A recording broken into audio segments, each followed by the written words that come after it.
بسم اللہ الرحمن الرحیم۔ آج کا جو ہمارا ایسے ہے وہ ہے مائی فائنینشیل کریئر، اور یہ ایک ہیومرس ایسے ہے، اسٹیفن لیکاک نے لکھا ہے۔ آج ہم اس کے بارے میں پڑھتے ہیں۔ سب سے پہلے ہم آتھر کے بارے میں جانیے کہ وہ کون ہیں اور انہوں نے اس کو کب تحریر کیا۔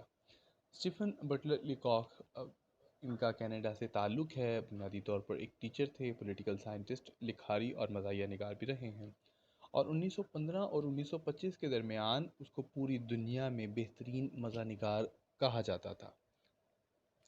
اور ان کی جو مزاح نگاری کا طریقہ کار تھا وہ عموماً لوگوں کی زندگیوں اور ان کی بے وقوفیوں پر لکھنا اور ان کا مذاق اڑانا شامل تھا۔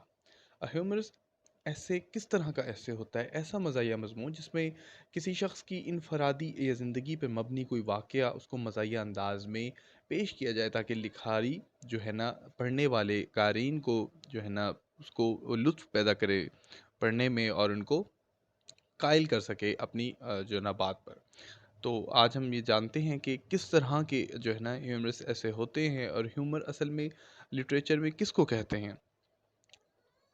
ہیومرس ایسے عموماً نریشن یا ایک بتانے کے انداز پہ جو ہے نا منحصر کرتے ہیں۔ عموماً ہیومرس ایسے لکھنے والا جو مزاح نگار ہوتا ہے تو وہ عموماً اس طریقے سے لکھتا ہے کہ جیسے کوئی کہانی یا کوئی روداد سنائی جا رہی ہو، اور عموماً اس میں بہت ساری ایسی چیزوں کا عمل دخل شامل ہوتا ہے جو کہ حقیقت میں شاید وقوع پذیر نہ ہوئی ہوں۔ ہیومر کو لٹریچر میں کیسے ڈیفائن کیا جاتا ہے؟ تو humour is a literary tool that makes audience laugh اور that tends to induce amusement اور لافٹر۔ بنیادی طور پر اس کا مقصد یہ ہے کہ آڈینس جو ہے نا اس کو ہنسنے پہ مجبور کیا جائے، کوئی ایسی بات کہی جائے، کوئی ایسا طریقہ کار اپنایا جائے کہ جو قاری ہیں وہ خود پڑھیں، اگر آڈینس سماعت کرنے والے لوگ ہیں تو وہ اس کو لطف اندوز ہوں۔ اس کا مقصد یہ ہوتا ہے کہ جو بوریت ہے، جو غیر اپنائیت ہے وہ ختم ہو جائے، جو تھکاوٹ ہے وہ دور ہو جائے، اور آڈینس کی جو جو نروس سسٹم ہے، ان کے جو نروز ہیں ان کو سکون پہنچایا جائے، وہ ہنسیں اور اچھا محسوس کریں۔ اس کے علاوہ لکھاری اس میں بہت ساری ایسی چیزوں کا استعمال کرتا ہے جن کو ادبی تکنیک یا ادبی الہجات کہا جا سکتا ہے، الفاظ کہا جا سکتا ہے، جملوں کا ایسا بیان کہا جا سکتا ہے جس سے لکھاری جو ہے نا وہ پڑھنے والے کے دل میں دلچسپی کا سامان پیدا کرتا ہے۔ اور عموماً اس کا تعلق ادب سے، ڈرامہ سے، ناول نگاری سے، اور بہت سارے اشتہارات میں بھی اس کا استعمال کیا جاتا ہے تاکہ لوگوں کو بڑے دلچسپ انداز سے کوئی نہ کوئی پیغام جو ہے نا وہ بھیجا جائے، اور وہ اس کو بڑی دلچسپی سے دیکھیں گے۔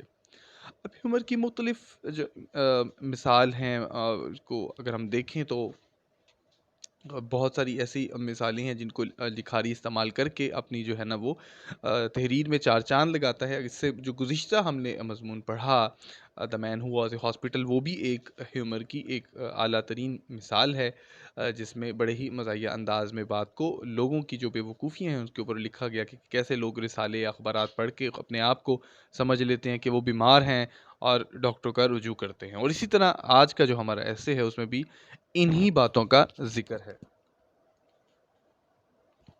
اگر آپ ٹائپس آف ہیومر کی بات کریں تو اس کی بہت ساری ٹائپس ہیں، جس میں بہت ساری ادبی تکنیک کا استعمال کر کے لکھاری جو ہے نا وہ مزاح کا عنصر پیدا کرتا ہے۔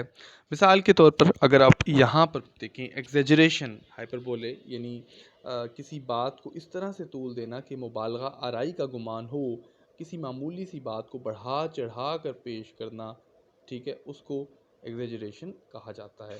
مثال کے طور پر اگر ہم گزشتہ مضمون کو بھی دیکھیں تو اتنی معمولی سی بات پر لکھاری جو ہے نا وہ ڈاکٹر کے پاس پہنچ گیا، اور اس میں جا کر کچھ ایسے گفتگو کا استعمال کیا گیا کہ پڑھنے والا ہنسے بغیر نہیں رہ سکا۔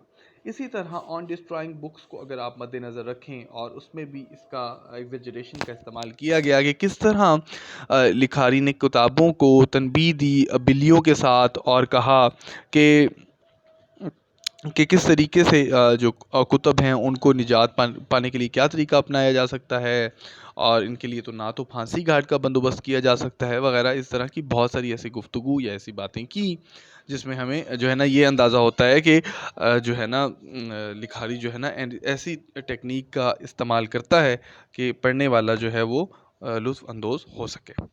اسی طرح اگلی جو اگر آپ کے سامنے مثال اگر آپ دیکھیں تو وہ ہے انکانگروئٹی.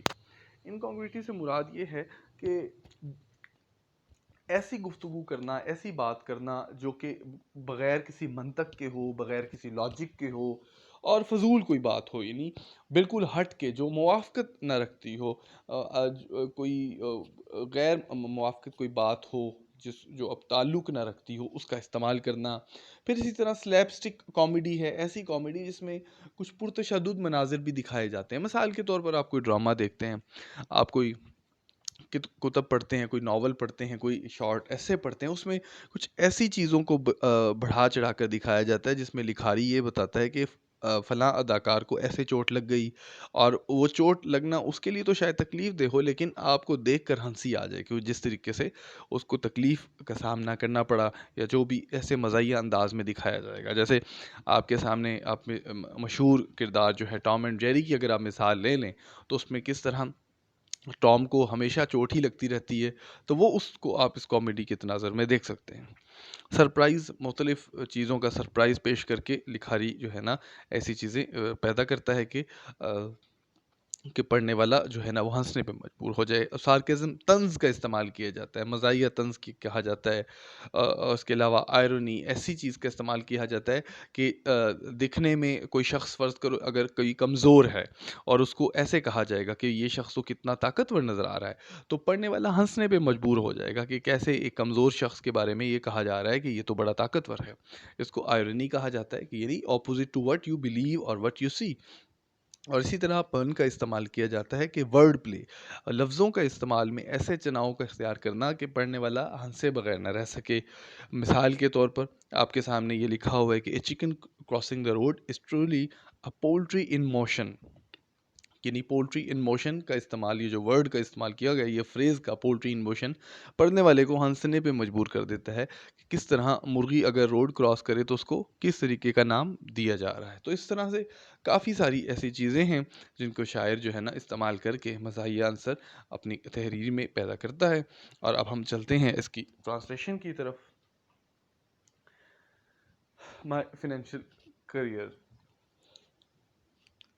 When I go into bank, جب میں بینک جاتا ہوں، آئی گیٹ ریٹلڈ. ریٹلڈ سے مراد ہے بدحواس ہو جانا، پریشان ہو جانا، اسٹاؤنڈڈ ہو جانا، شوق میں آ جانا، کپ کپ آنا، ٹریمر فیل کرنا. دا کلرکس ریٹل می، کلرک مجھے پریشان کرتے ہیں. دا وکٹس ریٹل می، کھڑکیاں مجھے پریشان کرتی ہیں. دا سائٹ آف دا منی ریٹلز می، پیسوں کی جو ان کی جو نظارہ ہے وہ مجھے بدحواس کر دیتا ہے. ایوری تھنگ ریٹلز می، ہر چیز مجھے بدحواس کر دیتی ہے. اگر آپ ذرا خود بھی اپنے آپ کو اس سانچے میں پرو کر دیکھیں تو آپ کو خود بھی اندازہ ہوگا. بعض دفتر ایسے ہیں کہ آپ کہیں وہاں پہ جائیں تو آپ کو حیرت ہوتی ہے، پریشانی ہوتی ہے، کوفت ہوتی ہے. آپ سمجھتے ہیں کہ شاید کوئی ایسا بندہ، کوئی جان پہچان والا ڈھونڈ لینا چاہیے جو آپ کا کام بآسانی سے کروا دے. تو اس طرح کی مسائل عموماً عام لوگوں کے ساتھ بھی ہوتے ہیں. The moment I cross the threshold of a bank and attempt to transact business there, I became an irresponsible idiot. اس لمحے جب میں بینک کی دہلیز کو گزار کر، تھریش ہولڈ، دہلیز کو، اس کا ڈور سٹیپ، اس کو گزر کر بینک جاتا ہوں اور اپنے پیسے کے لین دین کا کام شروع کرتا ہوں، تو میں ایک بیوقوف قسم کا بدھو بن جاتا ہوں. irresponsible idiot. I knew this before. میں پہلے سے یہ بات جانتا ہوں. But my salary had been raised to $56 a month. لیکن میری تنخواہ $56 تنخواہ اس کا اضافہ کر دیا گیا تھا. And I felt that the bank was the only place for it. اور میں نے سمجھا کہ بینک صرف وہی جگہ ہے جہاں پر میں اپنی پیسوں کو، رقم کو محفوظ کر سکتا ہوں. سو آئی شیمبلڈ ان. شیمبل سے مراد ٹوٹ پھوٹ کر، گھسٹ پسٹ کر، لیٹتے مرتے ڈرتے جانا. Shambled in dragging yourself inside something and look timidly round at the clerks. اور ڈرتے ڈرتے میں نے کلرکوں پر نگاہ ڈالی. I have an idea that a person about to open an account must consult the manager. مجھے ایک مبہم سا خیال تھا کہ کسی کو بھی اپنا اکاؤنٹ کھلوانا ہے تو اس کو جو ہے نا وہ مینیجر سے ملنا چاہیے. I went up to a wicket marked accountant. میں کھڑکی پہ گیا جہاں پہ لکھا ہوا تھا اکاؤنٹنٹ. تو اکاؤنٹنٹ جو ہے وہ لمبے قد کا، بڑا ہی سرد مہر قسم کا اور شیطانی صفت قسم کا انسان تھا. کول لیول سے مراد ایسا شخص جو کہ بالکل جذبات سے عاری ہو. The very sight of him rattled me. اس کی وہ نگاہ، اس کا وہ نظارہ مجھے پریشان کر دیا اس نے. My voice was sepulchral. میری جو آواز تھی وہ مری سی ہو گئی، یعنی دھیمی سی ہو گئی، ماتمی سی ہو گئی. تو یہاں تک ہم اتنا ہی پڑھتے ہیں. اگلے ٹاپک میں ہم یہیں سے اس کا آغاز کریں گے، اور تب تک کہ مجھے اجازت دیجیے. اللہ حافظ.